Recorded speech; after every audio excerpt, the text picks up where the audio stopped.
जय हिंद साथियों। तो मध्य प्रदेश पुलिस कांस्टेबल का पेपर आपका 30 अक्टूबर को है और अगर आप साथियों इस पेपर को पास करना चाहते हैं, कम समय में कम पढ़कर साथियों पास करना चाहते हैं, तो आज की इस वीडियो में आप सभी का स्वागत है। आज की इस वीडियो में साथियों मैं आपको जीके के ऐसे 100 सवालों को दे रहा हूं जिसमें से पेपर आपको देखने को मिलेगा। यही क्वेश्चन साथियों आपको आपके एग्जाम में देखने को मिलेंगे। बस आप लोग साथियों इस वीडियो को देखते रहिए। सिर्फ 15 से 20 मिनट में इस वीडियो को मैं पूरा खत्म कर दूंगा और यहां से आपको बहुत सारे सवाल डिक्टो देखने को मिलेंगे। तो परीक्षा से अगर जस्ट पहले आप इस वीडियो को वॉच कर रहे हैं तो मैं कहूंगा सुपर फास्ट तरीके से आज की इस वीडियो को पूरा देख लीजिएगा साथियों। चलिए, तो पहला सवाल आपकी स्क्रीन पर है। आपसे कहा जा रहा है कि नए राज्यों के प्रवेश या स्थापना ये किस अनुच्छेद से संबंधित है, आपसे एग्जाम में पूछा जाएगा। तो ये साथियों अनुच्छेद 3 आप लोग याद रखेंगे, 33 नहीं, अनुच्छेद 3 है। यानी कि अनुच्छेद 3 में बताया गया है नए राज्यों के प्रवेश के बारे में या स्थापना के बारे में। उसके बाद देखिए अगला सवाल है। आपसे कहा जा रहा है कि नए राज्यों का निर्माण वर्तमान राज्यों के क्षेत्रों या उनकी सीमाओं या उनकी नामों में परिवर्तन ये कौन से अनुच्छेद में बताया गया है, तो ये भी साथियों अनुच्छेद 3 में बताया गया है। जवाब आपका जो जाएगा वो ऑप्शन नंबर बी हो जाएगा। अगला सवाल देखिए, कह रहे कि विधि के समक्ष समानता। ये सवाल बहुत पूछा जाता है साथियों, ये बहुत बार अनुच्छेद आया है। तो विधि के समक्ष समानता या तथा विधियों का समान संरक्षण ये किस अनुच्छेद से संबंधित है, तो ये साथियों अनुच्छेद 14 से संबंधित है। आंसर आपका ऑप्शन नंबर बी होगा। उसके बाद देखिए अगला सवाल है आपकी स्क्रीन पर। आपसे कहा जा रहा है कि धर्म, मूल वंश, जाति, लिंग या जन्म स्थान के आधार पर विभेद का प्रतिषेध किस अनुच्छेद से संबंधित है। यानी कि आप इनमें से किसी के आधार पर भेदभाव नहीं कर सकते साथियों। ये किस अनुच्छेद में कहा गया है, या अनुच्छेद 15 में कहा गया है। आपका जवाब जो जाएगा वो ऑप्शन नंबर ए के साथ जाएगा। उसके बाद देखिए कह रहे कि अस्पृश्यता का अंत यानी कि छुआछूत का अंत ये किस अनुच्छेद से संबंधित है, तो अगर आपका जवाब अनुच्छेद 17 है तो आपका जवाब बिल्कुल करेक्ट हो जाएगा। उसके बाद देखिए साथियों सबसे पहले मैं कुछ क्वेश्चंस अनुच्छेद के कराऊंगा क्योंकि 1 से 2 सवाल अनुच्छेद के आते ही आते हैं। मैं आपकी तैयारी तगड़ी करवा दूंगा साथियों। अगर आप इस चैनल पर नए हैं तो इस वीडियो को तुरंत लाइक कर दीजिए और इस चैनल को साथियों तुरंत आप लोग सब्सक्राइब कर लीजिए। चलिए बताइए, कह रहे कि उपाधियों का अंत जो है ना ये कौन से अनुच्छेद में है, यह अनुच्छेद 18 में है। आंसर आपका ऑप्शन नंबर ए होगा। उसके बाद देखिए अगला सवाल है, कह रहे कि बोलने की स्वतंत्रता के अधिकार का संरक्षण किस अनुच्छेद से संबंधित है, तो अनुच्छेद 19 से संबंधित है। यह भी बहुत इंपॉर्टेंट क्वेश्चन है, आपके एग्जाम में जरूर आएगा साथियों ये सवाल। उसके बाद देखिए कह रहे कि अपराधों के दोष सिद्धि के संबंध में संरक्षण किस अनुच्छेद से संबंधित है, तो ये साथियों अनुच्छेद 20 से संबंधित है। अनुच्छेद 20 ऑप्शन नंबर ए आपका जवाब हो जाएगा। यानी कि अपराधों के दोष सिद्धि के संबंध में मान लीजिए आपके ऊपर अपराधी का किसी ने दोष लगा है तो आप उसके खिलाफ बात कर सकते हैं, तो यह बात साथियों अनुच्छेद 20 में बताई गई है। मानव के दुर्व्यापार तथा बलात्श्रम का प्रतिषेध किस अनुच्छेद से संबंधित है, तो यह साथियों अनुच्छेद 23 से संबंधित है। आंसर आपका जो जाएगा वो ऑप्शन नंबर डी हो जाएगा। अगला सवाल देखिए आपकी स्क्रीन पर है, करके कारखानों आदि में बालकों के नियोजन का प्रतिषेध यह किस अनुच्छेद में साथियों बताया गया है, तो यह अनुच्छेद 24 में बताया गया है साथियों। आंसर आपका जो जाएगा वो ऑप्शन नंबर सी के साथ जाएगा। यानी कि 14 वर्ष से कम के बच्चे कारखानों वगैरह में काम नहीं कर सकते हैं। अगला सवाल कह रही है इनमें से कौन एक उत्तर भारतीय नृत्य है, तो इनमें से कौन सा एक उत्तर भारतीय नृत्य है, तो कथक की अगर बात करें कथक आपका बिल्कुल सही जवाब हो जाएगा। टॉपिक चेंज हो चुका है, अब यहां से भी एक सवाल पक्का आपके एग्जाम में साथियों पूछा ही पूछा जाएगा।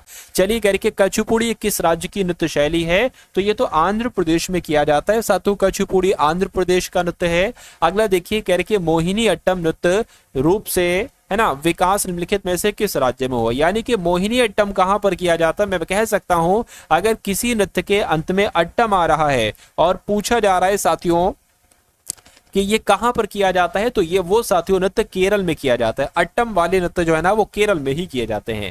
कह रहे कि केरल में सर्वाधिक प्रचलित शास्त्रीय नृत्य कौन सा है, तो मैं कह सकता हूं साथियों कथकली है। कथकली आपका जवाब हो जाएगा। यानी कि कथकली नृत्य जो है ना ये कहां पर किया जाता है, ये भी साथियों केरल में ही किया जाता है। और मोहिनी अट्टम नृत्य कहां किया जाता है, वो भी साथियों केरल में किया जाता है। उसके बाद देखिए अगला सवाल है, कह रहे कि भारतनाट्यम शास्त्र यानी कि भरतनाट्यम नृत्य कहां पर किया जाता है, तो ये साथियों तमिलनाडु में किया जाता है। ये बहुत इंपॉर्टेंट क्वेश्चन है साथियों। जितने भी सवाल मैं आपको करवा रहा हूं, अगर आप वाकई में इन सवालों को तैयार कर लेते हैं तो ये समझ लीजिएगा जो आपका एमपी पुलिस का पेपर है ये आपका क्रैक हो जाएगा धीरे धीरे। और मैं कहूंगा अभी साथियों मैं आपको रीजनिंग भी पढ़ाऊंगा और मैथ भी पढ़ाऊंगा, और ऐसा मैथ में आपको पढ़ाऊंगा, ऐसी रीजनिंग में आपको पढ़ाऊंगा, अगर आप अच्छे तरीके से कर लेते हैं तो उन 2 सब्जेक्ट में आपके पूरे नंबर आएंगे। इसलिए मैं कह रहा हूं साथियों, अगर आप चैनल पर नए हैं तो चैनल को साथियों तुरंत आप लोग सब्सक्राइब कर लीजिए, ठीक है ना। चलिए, तो भरतनाट्यम ये अभी मैंने आपको बताया साथियों तमिलनाडु में किया जाता है भरतनाट्यम। तो कथक नृत्य कहां किया जाता है साथियों बताइए। कथक नृत्य आपसे पूछा जा रहा है, मुझे बताइए। कथक नृत्य तो उत्तरी भारत में किया जाता है, नॉर्थ इंडिया में किया जाता है। अगला देखिए, निम्नलिखित में से सुमेलित है, इसमें से सुमेलित साथियों कौन सा है ये आपको यहां पर बताना है। देखिए, अगर भरतनाट्यम की बात करते हैं तो ये आंध्र प्रदेश का नहीं है साथियों, ये कहां का है, ये तमिलनाडु का है, अभी मैंने बताया था। कचिपुड़ी मध्य प्रदेश का नहीं है, ये आंध्र प्रदेश का है। मैंने आपको बताया था साथियों कि जो कथकली है ये केरल का है, यानी कि जो हमारा सही जवाब होगा वो ऑप्शन नंबर सी वाला होगा। अगला देखिए, निम्नलिखित में से कौन सा सुमेलित नहीं है, ये आपसे पूछा जा रहा है, मुझे बताइए कौन सा सुमेलित नहीं है। भरतनाट्यम तमिलनाडु में किया जाता है, मैं कहूंगा बिल्कुल भरतनाट्यम तमिलनाडु में किया जाता है। कथकली की अगर बात करते साथियों तो कथकली कर्नाटक में थोड़ी ना, केरल में किया जाता है भैया, तो ये आपका सही नहीं है, तो यही आपका आंसर हो जाएगा। ओडिशा राज्य में किया जाता है और कचिपुड़ी आंध्र प्रदेश में किया जाता है। थोड़ी सी टाइपिंग मिस्टेक हो गई, आप लोग थोड़ा सा मैनेज करेंगे साथियों। निम्नलिखित में से कौन सी नृत्य शास्त्र शैली देवदासी नृत्य परंपरा की विरासत नहीं। अच्छा, ये आपको ध्यान रखना है, इसमें से कौन कौन सी है। भरतनाट्यम है, कचिपुड़ी है, ओडिसी है, लेकिन मणिपुरी नहीं। ये डिक्टो सवाल आपके एग्जाम में देखने को मिलेगा, बस जैसा मैंने आपको बताया है वैसा आप लोग याद रखेंगे कि मणिपुरी सवाल का जवाब हो जाएगा। कह रहे कि मुखौटा नृत्य का संबंध किस नृत्य शैली से है, यानी कि ये एक कथकली की अगर बात करें तो कथकली आपका साथियों यहाँ पर जवाब हो जाएगा। उसके बाद देखिए करके सितारा देवी का संबंध किससे है, तो ये एक कथक नृत्य की नृत्यांगना है कि सितारा देवी जी।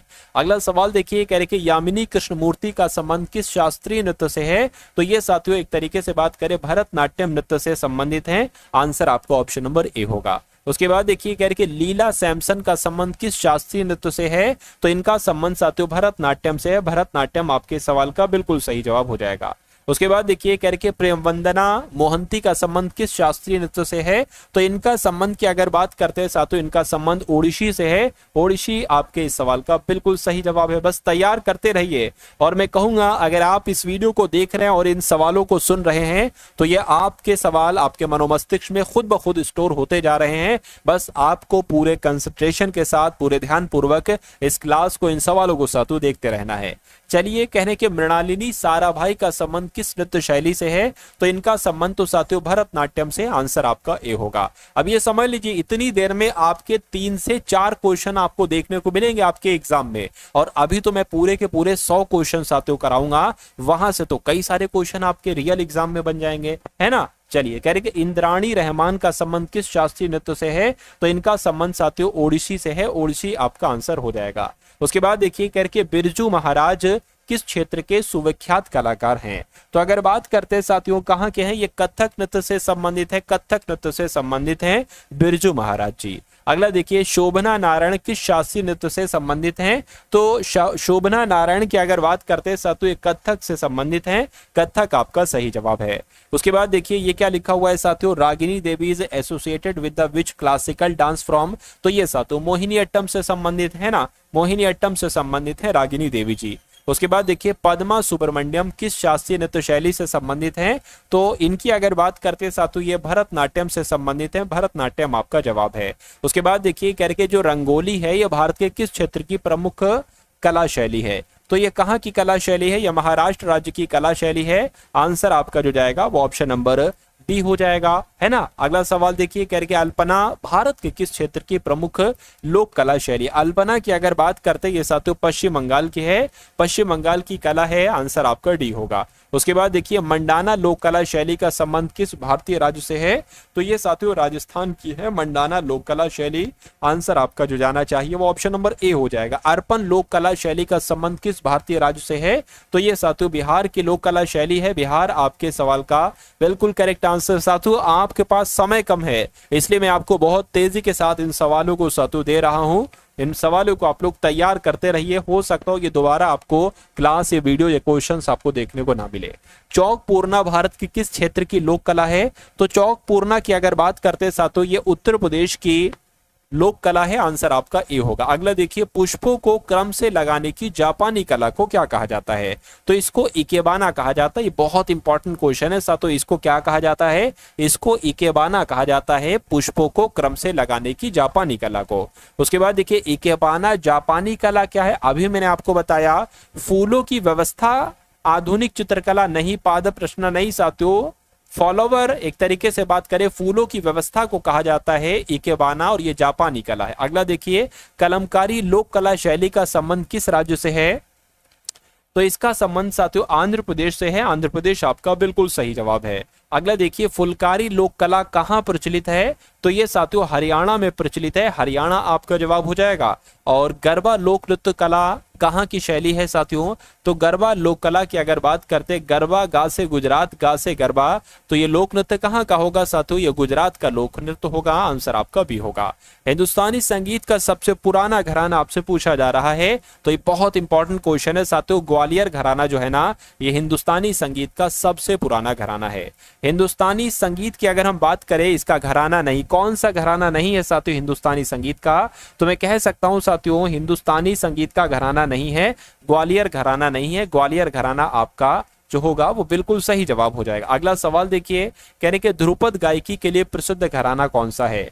तो ध्रुपद गायकी के लिए प्रसिद्ध घराना की अगर बात करते हैं साथियों, ग्वालियर घराना है। ग्वालियर घराना आपका सही जवाब है। कह के बड़े गुलाम अली किस घराने से संबंधित हैं? तो ये किस घराने से संबंधित है? ये पटियाला घराने से संबंधित हैं। सही जवाब आपको ऑप्शन नंबर डी होगा। कह रहे कि ठुमरी गायिका, इनका नाम सुना होगा, ठुमरी गायिका गिरजा देवी का संबंध किस घराने से है? तो इनका संबंध साथियों किस घराने से है? बनारस घराने से है।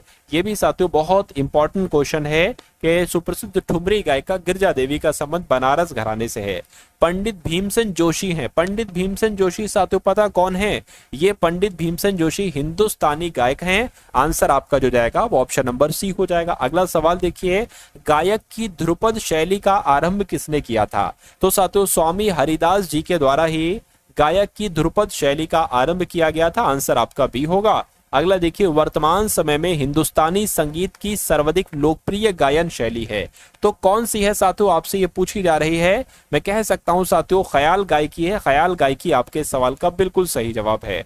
उसके बाद देखिए, किस घराने को ख्याल गायकी का जन्मदाता माना जाता है? तो आपका जवाब साथियों ग्वालियर घराना हो जाएगा। क्यों? क्योंकि ग्वालियर घराने को ही साथियों गायकी का, ख्याल गायकी का जन्मदाता माना जाता है।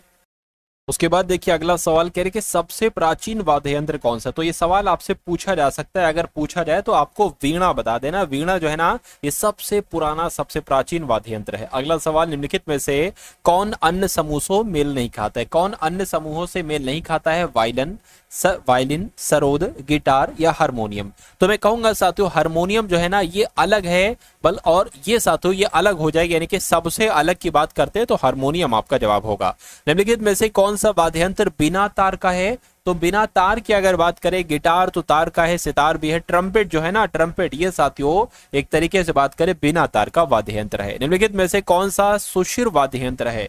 तो सुशिर वाद्य यंत्र साथियों जो बांसुरी है ना, बांसुरी, ये सुशिर वाद्य यंत्र है। निम्नलिखित में से कौन तंत्री वाद्य यंत्र है? तो अगर सवाल पूछा जाए तो संतूर जो है ना, संतूर आपको याद रखना है, ये तंत्री वाद्य यंत्र है। अगला सवाल देखिए, कह के मृदंगम होता है। तो जो मृदंगम होता है साथियों, ये दो मुंह वाला ढोल होता है। दो मुंह वाले ढोल को ही साथियों मृदंगम कहा जाता है। अगला देखिए, संगीत यंत्र सितार का आविष्कार किसने किया था? तो सितार का आविष्कार किसके द्वारा किया गया था? मैं कहूंगा अमीर खुसरो के द्वारा साथियों सितार का आविष्कार किया गया था। उसके बाद देखिए, करके निम्नलिखित में से कौन मुगल शासक वीणा वादन के लिए प्रसिद्ध था? तो वीणा वादन के लिए साथियों मैं कहूंगा औरंगजेब प्रसिद्ध थे। आंसर आपका सी होगा। अगला सवाल है कि मुगल सम्राट अकबर किस वाद्य यंत्र को बहुत ही कुशलता से बजाता था? तो सितार आपका जवाब हो जाएगा, क्योंकि मुगल सम्राट अशोक ये सितार को बहुत ही कुशलता से बजाता था। उसके बाद देखिए, उस्ताद बिस्मिल्लाह खान किस वाद्य यंत्र को बजाया करते थे? तो साथियों ये शहनाई वादक थे। शहनाई से इनका संबंध, तो शहनाई ही बजाएंगे। उसके बाद देखिए, कह रहे कि केरल के राजा रवि वर्मा प्रसिद्ध थे। तो केरल के राजा रवि वर्मा प्रसिद्ध थे चित्रकारी में प्रसिद्ध थे, यानी कि पेंटर्स में, पेंटिंग में साथियों प्रसिद्ध थे, केरल के राजा रवि वर्मा। नंदलाल बोस ने किस क्षेत्र में ख्याति अर्जित की थी? तो इन्होंने भी साथियों चित्रकला के क्षेत्र में ख्याति अर्जित की थी, नंदलाल बोस ने। अगला सवाल देखिए, चित्रकला की मुगल शैली का प्रारंभ किया था?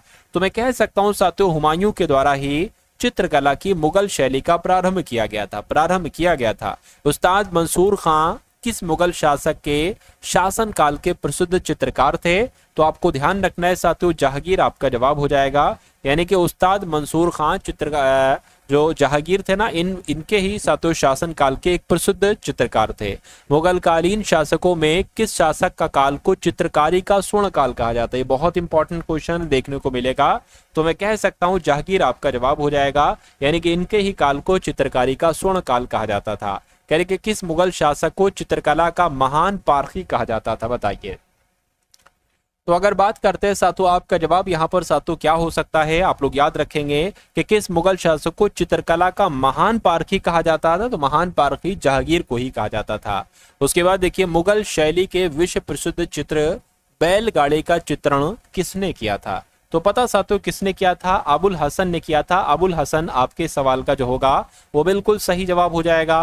मुगल चित्रकला शैली की विशेषता है, तो मुगल चित्रकला शैली की विशेषता इसमें से साथियों क्या है? युद्ध दृश्य है। बिल्कुल साथियों, चित्रकला शैली में मुगल की युद्ध दृश्य होते थे, पशु पक्षियों और प्राकृतिक दृश्य होते थे। बिल्कुल, दरबारी चित्रण भी होता था, दरबार का चित्रण, यानी कि आपका जवाब ऑप्शन नंबर डी हो जाएगी। ये सारी विशेषताएं हैं। यानी जैमिनी राय ने कला के किस क्षेत्र में नाम कमाया था? तो ये भी साथियों पेंटिंग, एक तरीके से बात करें चित्रकारी से संबंधित है, जैमिनी राय साहब। अगला देखिए, भारतीय चित्रकला में पुनर्जीवनवादी विचारधारा के प्रवर्तक कौन थे? तो इनका नाम साथियों अवनींद्रनाथ टैगोर था, और यही साथियों प्रवर्तक थे। उसके बाद देखिए, अगला सवाल है, भागवत धर्म के प्रवर्तक कौन थे? तो भागवत धर्म के प्रवर्तक की अगर बात करते हैं तो साथियों कृष्ण जी थे। आंसर आपका ऑप्शन नंबर सी होगा। जैन धर्म के प्रमुख प्रवर्तक साथियों कौन माने जाते हैं? तो महावीर स्वामी की अगर बात करते हैं, यही जैन धर्म के प्रमुख प्रवर्तक माने जाते हैं। अगला देखिए, बौद्ध धर्म के प्रवर्तक कौन है? तो बौद्ध धर्म के प्रवर्तक साथियों आपको मालूम होना चाहिए, गौतम बुद्ध ही बौद्ध धर्म के प्रवर्तक हैं। अगला देखिए, सिख धर्म के प्रवर्तक कौन है? तो सिख धर्म के प्रवर्तक की अगर बात करते हैं साथियों, गुरु नानक देव कौन है? ये सिख धर्म के प्रवर्तक हैं। पारसी धर्म के संस्थापक कौन है? तो पारसी धर्म के संस्थापक जोरोस्टर हैं। कौन है साथियों? जोरोस्टर ही पारसी धर्म के संस्थापक हैं। शिंतो धर्म किसके अनुयायियों का धर्म है? तो मैं कह सकता हूं साथियों ये मिकादो, क्या आपको ध्यान रखना है साथियों, शिंतो धर्म में मिकादो अनुयायियों का धर्म है। कन्फ्यूशियस धर्म के संस्थापक कौन थे? तो मैं कह सकता हूं कुंग फूसू, क्या इनका नाम है? कुंग फूसू, ये कन्फ्यूशियस धर्म के संस्थापक थे। अगला देखिए, शंकराचार्य ने 4 मठों की स्थापना कहां कहां की थी? ये मोस्ट इंपॉर्टेंट क्वेश्चन है साथियों, बताइए आपका जवाब क्या होगा? तो बद्रीनाथ में की थी इन्होंने, है ना। बद्रीनाथ यहाँ पर कहीं पर नहीं लिखा, बद्रीनाथ यहाँ पर है ना। सोमनाथ, हरिद्वार, पुरी। उसके अलावा अगर बात करते साथियों यहाँ पर बद्रीनाथ, पुरी, उसके अलावा साथियों श्रृंगेरी, द्वारिका, ये आपका जवाब होगा। यानी कि शंकराचार्य ने 4 मठों की स्थापना यहाँ पर की थी। अगला सवाल देखिए, कह रहे जैन धर्म के प्रथम तीर्थकर कौन थे? तो बाबा ऋषभदेव ही साथियों क्या कौन थे? ये जैन धर्म के प्रथम तीर्थकर थे। अगला सवाल है आपकी स्क्रीन पर, देखिए और बताइए सही जवाब आपका क्या होगा। आपसे कहा जा रहा है कि जैन तीर्थकरों के क्रम में अंतिम कौन थे? तो अंतिम की अगर बात करें साथियों तो महावीर स्वामी अंतिम थे, 24वें तीर्थकर थे साथियों ये। उसके बाद देखिए, भारत के किस राज्य में सर्वाधिक जनजातियां निवास करती हैं? तो भारत के किस राज्य में सबसे ज्यादा जनजातियां निवास करती हैं? मैं कहूंगा मध्य प्रदेश में, है ना। ये सवाल इंपॉर्टेंट है साथियों, आपके एग्जाम में आएगा। तो सबसे ज्यादा जनजातियां मध्य प्रदेश में साथियों निवास करती हैं, है ना। और एक तरीके से बात करते हैं साथियों, टाइगर स्टेट किसे कहा जाता है? अगर आपसे पूछा जाए टाइगर स्टेट किसे कहा जाता है, तो मध्य प्रदेश राज्य को ही टाइगर स्टेट के रूप में जाना जाता है। सबसे बड़ी जनजाति कौन सी है? तो सबसे बड़ी जनजाति साथियों भील जनजाति है ना। अगला सवाल देखिए, गारो, खासी और जैंतिया जनजाति किस राज्य में स्थित हैं? तो ये साथियों मेघालय में स्थित है। मेघालय आपका सही जवाब है। उसके बाद देखिए, डाफला और लैंपो जनजातियां किस राज्य में पाई जाती हैं? तो ये साथियों कहां पर पाई जाती हैं? ये अरुणाचल प्रदेश में पाई जाती हैं। अगला देखिए, गोंडा जनजाति किस राज्य में पाई जाती है? तो गोंडा जनजाति कहां पर पाई जाती है साथियों? हमारे मध्य प्रदेश में ही गोंड जनजाति पाई जाती है। आंसर आपका ऑप्शन नंबर ए होगा। अगला देखिए, मुंडा जनजाति किस राज्य में पाई जाती है? तो मुंडा जनजाति की अगर बात करते हैं साथियों, ये झारखंड में पाई जाती है। झारखंड आपका जवाब है। अगला सवाल है करके टोटो जनजाति किस राज्य में पाई जाती है? तो टोटो जनजाति पता कहां पर पाई जाती है साथियों? पश्चिम बंगाल में पाई जाती है टोटो जनजाति। बोडो जनजाति किस राज्य में पाई जाती है? तो बोडो जनजाति की अगर बात करते हैं साथियों, ये असम राज्य में पाई जाती है बोडो जनजाति। उसके बाद देखिए करके अंगामी जनजाति किस राज्य में पाई जाती है? तो ये साथियों नागालैंड की जनजाति है जिसका नाम है अंगामी जनजाति। नेक्स्ट नंबर का सवाल है करके सरहुल पर्व किस राज्य से संबंधित है? यानी कि सरहुल पर्व किस राज्य में मनाया जाता है? तो मैं कहूंगा साथियों ये पर्व झारखंड का पर्व है, झारखंड में मनाया जाता है साथियों सरहुल नामक पर्व। कर्मा पर्व का संबंध किस राज्य से है? तो ये साथियों बिहार झारखंड का है। कर्मा पर्व बिहार झारखंड में मनाया जाता है। उसके बाद देखिए ओणम किस राज्य का प्रमुख त्योहार है? तो ओणम तो आपको मालूम होना चाहिए साथियों केरल का है, केरल में मनाया जाता है साथियों ओणम त्योहार। नेक्स्ट नंबर का सवाल देखिए, पोंगल किस राज्य का प्रमुख त्योहार है? तो पोंगल की अगर बात करते हैं साथियों ये तमिलनाडु का है, तमिलनाडु आपका जवाब हो जाएगा। अगला सवाल है करके भोगालू बिहू किस राज्य का प्रमुख त्योहार है? तो ये साथियों असम में होता है, असम का है ये भोगालू बिहू नामक त्योहार। अगला सवाल देखिए, रंगाली बिहू किस राज्य का प्रमुख त्योहार है? तो ये साथियों पता कहां पर होता है? ये असम में होता है, असम आपका जवाब है। और बैसाखी किस राज्य में मनाया जाने वाला त्योहार है? तो बैसाखी की साथी बात करें तो ये पंजाब में मनाया जाता है बैसाखी त्योहार। आंसर आपका ऑप्शन नंबर ए होगा। कह रहे कि गुड़ी पर्व किस राज्य में मनाया जाता है बताइए?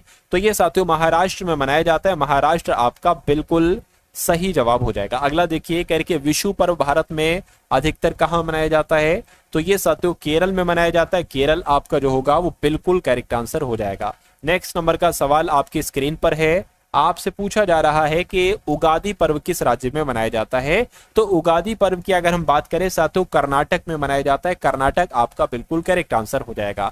तो ये 100 क्वेश्चंस आप लोगों ने देखे साथियों मध्य प्रदेश पुलिस के लिए। अब मैं स्पेशल पता क्या साथियों लाया हूं, मैं आपके लिए स्पेशल अब साथियों क्या लाने वाला हूं ये अब मैं आपके सामने साथियों यहां पर बताने वाला हूं। ये जो परीक्षा है ना, इस परीक्षा को अगर आप वाकई में क्रैक करना चाहते तो अभी मैं आपको साथियों क्या मैं आपको 10 क्लासेस देने वाला हूं। आखिर इस एक क्लास में क्या होगा, सिर्फ एक क्लास में मैं आपको बता रहा हूं, इस एक क्लास में साथियों जीके होगी, जीएस होगी, है ना, उसी मतलब एक ही क्लास में। उसके बाद साथियों हम लोग रीजनिंग के क्वेश्चंस देखेंगे, रीजनिंग के क्वेश्चंस देखने के बाद साथियों और फिर मैथ के क्वेश्चंस देखेंगे। तो एक एक मॉडल करके ये 10 मॉडल पेपर वाली 10 क्लास मैं आपको दूंगा। मेरा मानना है कि अगर आप ये 10 क्लासेस अच्छे तरीके से देख लेते हैं, क्योंकि इस 10 क्लास में मैंने रीजनिंग के हर एक टाइप को कवर अप किया है।